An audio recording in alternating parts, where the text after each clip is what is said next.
So, hi guys! For today's video, pag-usapan natin kung nasahod ko nga ba ang 70,000 pesos. Yes, anak.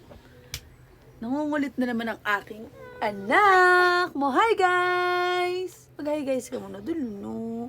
Mag-hi guys ka muna. Dali. Hi guys! Kiss mama. Kiss mama. Hi guys!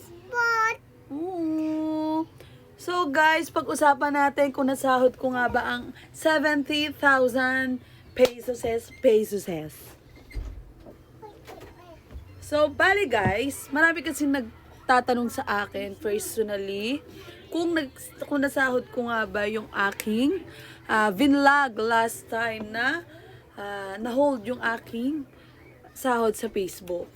So, ito na guys. Ano ba yun? December 23 is yung sahod namin sa Facebook. So nagulat ako bago mag-December 23 is nag-notif sa aking Facebook account na pinost ni Meta yung sahod ko dahil binihiningan niya ako ng ID at pumunta nga ako ng munisipyo ng Tansa at kumuha nga ako ng national ID. Sa kasamaang palad, wala po akong nakuhang mismong ID pero nakakuha ako ng copy ng aking national ID. So, bali sa papel siya, pinarin siya sa papel. So guys, ang sagot po sa tanong ninyo, marami kasi nagtatanong sa akin.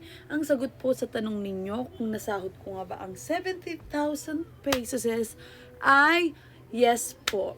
Nasahod ko po ang aking 70,000 pesos. Pero hindi po siya 70,000. Kasi nung pinasahod po kami ni Meta is bumaba po yung dollar o hindi ko alam kung talagang sadyang ganun yung bigay ni Meta. Na pag $1 ganyan. 54 pesos kasi. Bali suma total guys ay 69,000 po ang aking nasahod. Eto siya guys. Ayan siya guys, $1,281.96. Ayan, nag-paid siya. Ibig sabihin guys, pumasok siya sa PayPal ko. O, diba guys? Napaka-merry ang Christmas at New Year namin. So, bali guys, sa PayPal kasi ako pinapasahod ni Facebook. Bali, PayPal yung gamit ko guys. Kasi parang mahirap daw ata pag bangko agad yung nilagay mo. So, guys, totoo po, sumahod po ako ng malaki sa aking pagbablog. O, diba? Bale, ito guys, dito ko siya tinransfer. At, ayan guys, yung sinasabi ko na hindi 70,000, kundi 69,028 pesos. O, diba? O, diba? Yung mga nag-ano sa inyo na Land Bank of the Philippines, bali yan po ay sa aking darling. Tinatransfer ko sa bangko ng darling ko kasi wala po akong sariling bangko. Pero syempre, sa akin pa rin naman ang bagsak at nasa akin ang pangkayamanan. Charot. O, ayan guys. Totoo ha. Totoo na sasahod ka. O, diba guys?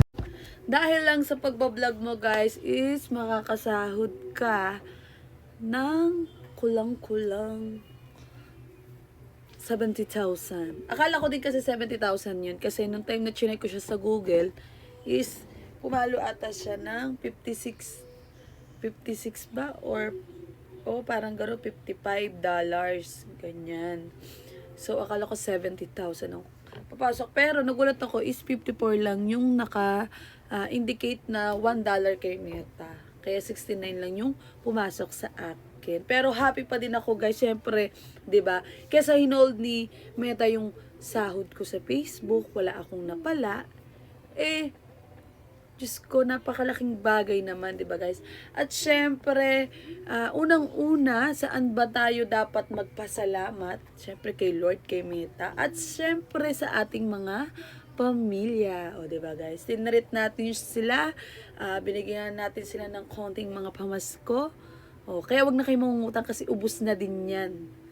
Wala na, naubos na. Wala nang natira. Ha? Kaya wala mangungutang sa akin kasi wala na akong kwarta. O, di ba? Yung unang sahod ko, kasi pinangako ko guys sa aking sarili na yung unang sasahudin ko kay Facebook, no? Actually, hindi naman talaga siya una kasi nakasahod na ako nung una ng 4,200 at nagamit ko naman yon sa aking anak. No? Nung 7th birthday yung anak ko, is nadagdag ko yon at pangalawang sahod ko na yan. O, diba? Bale guys, yung pangalawang sahod ko na malaki, ayan yung first time. Ayan yung first time na sasahod ako ng malaki is shinare namin ng aking darling sa aming mga pamilya. O, diba guys? Para more blessings to come. Huwag kang makakalimot sa pamilya mo kasi ano man na mangyari sa'yo, sila at sila pa rin ang malalapitan mo. O, diba? Kaya, yung bali, syempre, na-treat ko na, may nabigay na ako kahit papano sa kanila, para yung susunod, wow, kung susunod man, nasasahod ako ng malaki, is ikikip na po namin yun. Kaya, kumbaga parang sa family naman namin, o diba? Kaya huwag kayong mangutang ha, wala na akong pera, wala magpi-PM sa akin, kasi wala na akong pera, naubos na yan. Pinang Merry and Happy New Year namin yung sahod ko. O, diba guys? Thank you very much guys. Kaya sa mga pinanghihinaan ng loob ng mga mag-vlog, nako, wag po kayong atama din. Wag po kayo kasi darating talaga sa point na kayo ay sa sahod pag kayo ay na-monetize. O, diba? Ako hindi ko po akalain na makakasahod po ako ng ganyan noong December. O, diba? Sa pagtsatsaga lang po yan. Lahat naman nakukuha sa pagtsatsaga. O, diba? Malay nyo maging sikat na vloggerist tayo in the future. O, diba? Kaya maraming salamat sa inyo guys. More blessings to come sa inyo, lalo sa aming pamilya. At syempre, malusog na pangangatawan. Kaya yung mga gusto mag-vlog dyan, mag-vlog na kayo. O, diba? Salamat guys. Hanggang dito na lang. Bye-bye!